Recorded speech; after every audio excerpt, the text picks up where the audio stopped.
Jean-Louis Laureau, vous êtes ici à Soulitré pour un événement aujourd'hui, la DB sur laquelle a couru votre papa. Expliquez-nous un petit peu. Cette voiture est très importante pour moi pour la bonne raison.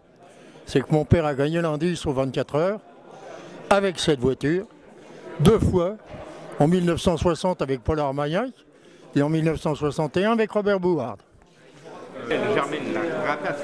On a réussi à la rapatrier, mon fils a réussi à négocier avec les propriétaires aux États-Unis. Il a mis, pour obtenir le feu vert, il a obtenu 5 ans. Hein, parce qu'au départ, les conditions financières ne nous convenaient pas. Aujourd'hui, je ne dis pas qu'on l'a payé bon marché, ce qui n'est pas vrai. Hein, mais ça n'a rien à voir avec ce qu'ils ont exigé au départ. Et cette voiture, elle aurait dû rester en France.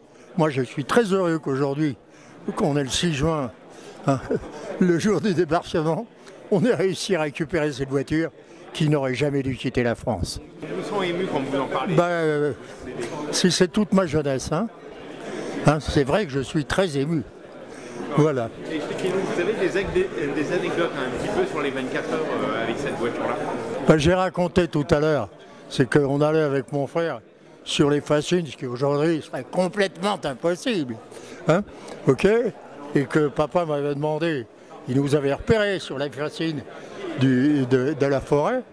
Papa, quand je suis rentré au stand, m'a dit « Jean-Louis, à quelle distance je passais des fascines ?» J'ai dit « Papa, il y avait 5 cm, pas plus. Hein. » Ok, il dit « Je m'en doutais. » Elle fera le Mont Classique l'an prochain? Ah oui, ça c'est sûr. Alors là, elle est rentrée pour faire ces choses-là. Elle ira au musée quand on s'en servirait pas ailleurs. Mais Antoine va faire de la course avec. Hein. Ça c'est sûr. Hein. Je vous en prie.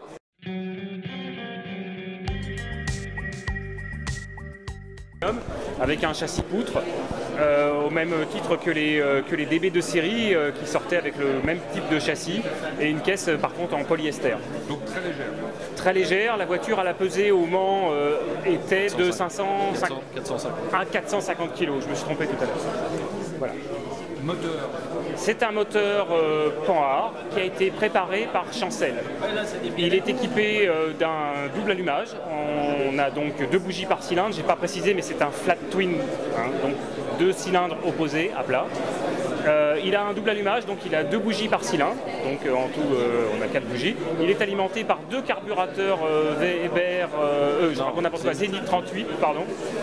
Et surtout des culasses détachables. Le moteur est très particulier. Le moteur Panhard d'origine a c'est un petit peu technique, mais des cylindres bornes. C'est-à-dire que la culasse est intégrée au cylindre.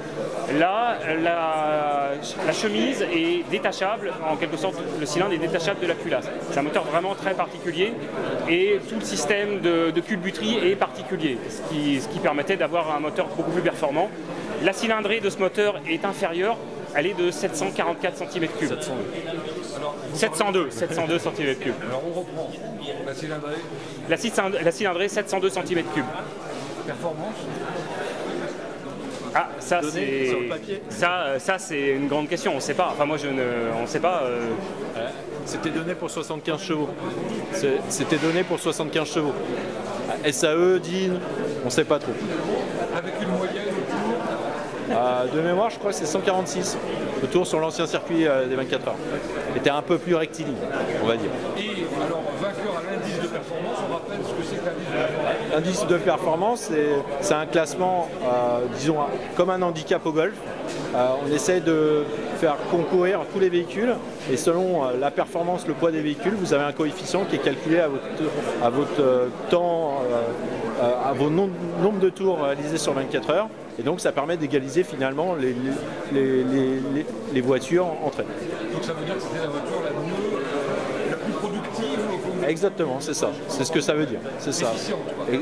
Efficace. Vous allez faire une classique l'an prochain? Tout à fait. La voiture est engagée en plateau 2 au Mont Classique en 2021. Malheureusement, ça devait être au mois de juillet, mais ça sera en 2021. Vous allez vous préparer, j'imagine. Expliquez-nous un petit peu la préparation. Tout à fait. La préparation, déjà, c'est de la prendre en main, de monter sur piste, voir comment elle tient la route et accessoirement, ça va être de s'assurer qu'on ne va rien casser d'un point de vue mécanique. J'imagine que Oui, c'est une image. Et puis, pour ma part et également pour Vincent, c'est la première fois qu'on va courir avec une barquette DB, une barquette ouverte. Et comme vous avez dû le voir, je pense que le casque va être largement en dehors du pare-brise. Voilà. Merci beaucoup.